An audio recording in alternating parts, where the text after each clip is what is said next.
Salam, hər vaxtınız xeyirli olsun. Bugün gündəmdən düşməyən dünya mətbuatında gedən bir məsələ var. İran məsələsidir və o haqda mən öz fikirlərimi bildirmək istəyirəm. Bu ilin yanvar ayında İran haqqında öz fikirlərimi, bir hissəsini İranda gedən proseslərə aid bildirmişdim və indi İranda fasilələrlə baş verən olaylara öz münasibətimi diqqətinizə çatdırmaq istəyirəm. Məlumunuz olduğu kimi, keçən əsrdə demək olar ki, dünyanın heç bir ölkəsində təsadüf eləməyən, belə deyək ki, 3 dəfə inqilab, üsyan, xalq hərəkatı, necə adlanırsa adlansın, təsadüf edilməyən bir hadisə İran adlanan bir ölkədə, əslində Azərbaycan olan bir ölkədə baş vermişdir və bu Səttarxan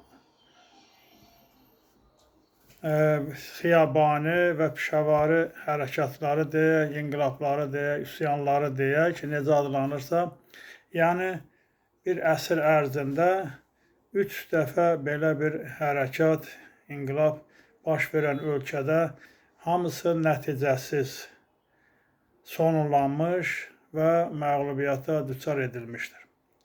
Bunun incəliklərini araşdırdıqda və indiki gedən İran yönündə, İran üzərində aparılan bu dünyavi, belə deyək, siyasət müəyyən məqamlara gətirib çıxarır ki, o fikirləri əsaslandırmağa bizim haqqımız, belə deyək, çatır.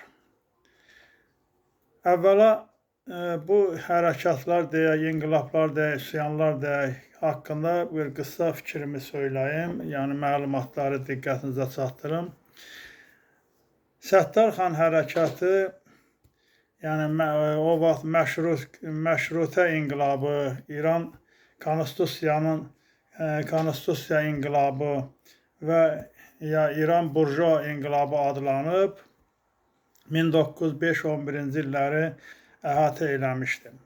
Baş vermə səbəbləri, demək, Qacarlar dövlətində parlament əsasının qoyulması, bu nəticələnmiş İran inqilabında, yəni müasir eranın başlanğıcında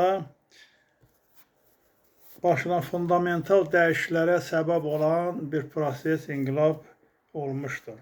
Bu köhnə qaydaların dəyişilməsi, demək, dəyişilməsi yönündə mübarizə aparılmışdır və müəyyən nəticələr əldə edilmişdir. Bu zaman, yəni İranda o vaxt Şah Qacar Müzafərəddin, demək, Şah Qacar ölümündən az əvvəl 1906-cı ildə konstitusiya imzalamışdır. Lakin sonradan onun yerinə gələn oğlu Məhəmməd Əli Şah konstitusiyanı ləğv etmişdir. Bu konstitusiyanı ləğv etmək, onun da əsaslandırılır ki, o müəyyən ölkələrlə razılaşmalar əsasında bu konstitusiyanı ləğv etmişdir. Ancaq konstitusiya yönündə narazılıqlarını bildirən qruplar, eləcə də deyək, xalq və digər ölkədə olan çatışmamazlıqlar barədə narazılıqlar üsyanla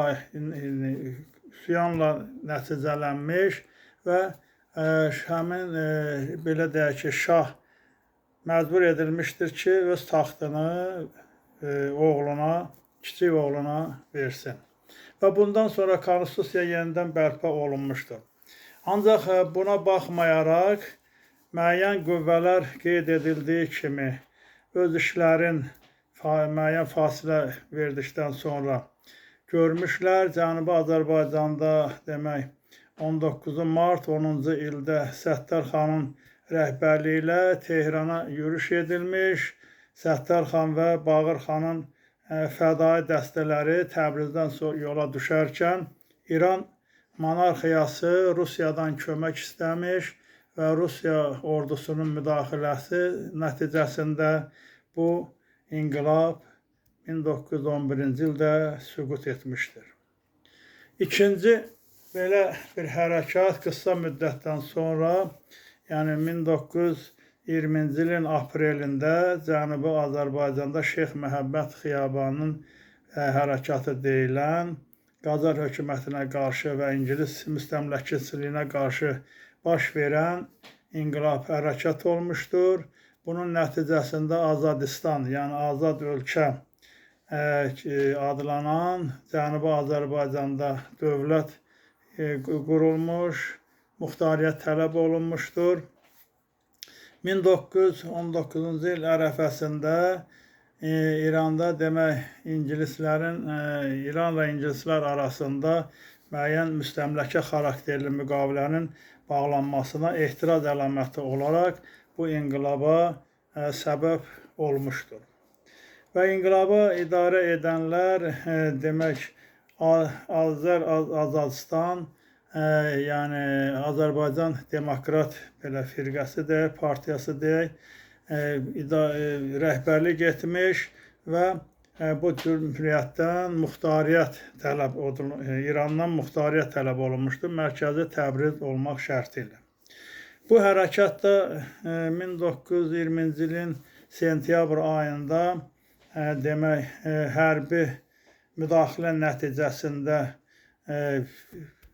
yatırılmış və inqilabçılar başda Məhəmməd Xiyabanı olmaqla məhv edilmişdir. Üçüncü belə bir hərəkat 1945-46-cı illərdə 1945-46-cı illərdə demək Seyid Pişəvərinin rəhbərliyi ilə baş vermiş inqilab sayəsində Azərbaycan rəhbərliyi aparmışdı Azərbaycan Demokrat firqəsi. 1945-ci ilin sentyabr ayında əldə edilmiş bu müsbət nəticələrdən Təbriz başda olmaqla Cənubi Azərbaycana muxtariyyət tələb edilmişdir. Bu zaman demək həmin inqilabın nəticəsində elan edilmiş o 21 Azər günü deyək 1945-ci ilin 12 dekabrında Azərbaycan Cümhuriyyəti Milli Hökuməti elan edilmişdir. Ancaq 13 dekabr 1946-cı ildə Amerika Birləşmiş Ştatlarının və Böyük Britaniyanın dəstəklədiyi demək İran ordusu və Sovet SSR-nin Sovet qoşunlarının, Sovet rəhbərliyinin İrandakı olan qoşunlarının Sovet rəhbərliyinin göstərişi ilə oradan çıxarılması nəticəsində həmən Amerika Birləşmiş Ştatları və İngiltərənin də köməyi ilə İran ordusu Təbrizə yürüş etmiş. Bu hərəkat da belə də, bu inqilab da, bu üsyan da yatırılmışdır. Bunları xatırlatmaqda məqsədim odur ki, yəni bu qısa müddət ərzində, yəni bir əsr ərzində müəyyən qısa fasilələrlə əlaqədar İranda gedən bu azadlıq belə deyək, hərəkatları, inqilabları, üsyanları necə adlanırsa adlansın, İranda demokratikləşməyə aparan bir hərəkat olmuşdur. Dünyadakı gedirən proseslərə və müasir bir müasir dövrlə ayaqlaşmaq üçün aparılan demokratikləşmə yönündə və islahatlar yönündə görülən, tələb olunan bu hərəkatlar qeyd etdiyimiz kimi üsyan deyək, hərəkat deyək və xalq hərəkatı deyək, nə isə və şübhəli bir razılaşmalar nəticəsində belə deyək ki, məğlubiyyətə uğramışdır. Yəni, bunun analiz etdikdə öz şəxsi fikrimi deyirəm. və indiki İran üzərində aparılan siyasət, bütün dünyanın diqqətini cəlb edən bu yönümdə gedən siyasəti uzlaşdıranda müəyyən bir nəticəyə gəlmək olar ki, şəxsi fikrimi mən bildirmək istəyirəm ki, İranda gedən bu proseslər hansısa belə deyək, bir qüvvənin deyək, aparıcı bir qurumun deyək və ümumiyyətlə indi bəlkə də Tanrının istəyinə əks olduğu üçünmü deyək, İranın parçalanmasının qarşısı müəyyən səbəblərdən, bizə məlum olmayan səbəblər də olsa alınmışdır. Buradan belə bir nəticəyə gəlmək olar ki, İranda bəli, aparıcı qüvvə deyək, xalq deyək, millət deyək, Təbriz başda olmaqla Azərbaycanlılardır, türklərdir, Azəri türkləridir və bunların da başladığı hərəkat, yəni bunlarsız orada heç bir hərəkat müsbət nəticələnə bilməz və əvvəlki qeyd etdiyim kimi bu ilin əvvəlində də paylaşdığım İran haqqında fikirlərimdə də demişdim ki, İran ilə Azərbaycan deməkdir. Və Azərbaycan deməkdirsə, demək orada aparıcı qüvvələr də elə Azərbaycan türkləridir.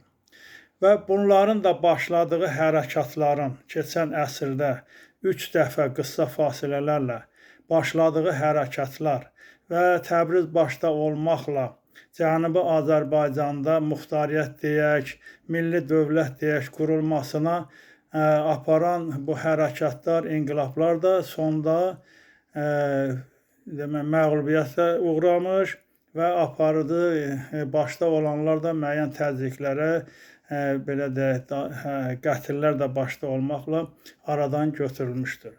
Son Pişəvərinin, Seyid Pişəvərinin də 46-cı ildən sonra, o məğlubiyyətdən sonra Sovet rəhbərliyinin belə deyək göstərişi ilə Şimali Azərbaycana gətirilməsi və qısa müddətdən sonra müəmmalı ölümü, müəmmalı qəza səbəbindən ölümü də şübhələr doğurmaya bilməz. Demək, belə bir qənaətə gələ bilərik ki, İranın parçalanması, yəni Azərbaycanın, İran adlanan, Azərbaycan, əslində Azərbaycan olan, indi o Pəhləvilər hakimiyyətindən sonra İran adlanan bir ölkənin parçalanmasına heç cür razılıq verilməyib, belə deyək, yəni yaxşı mənada.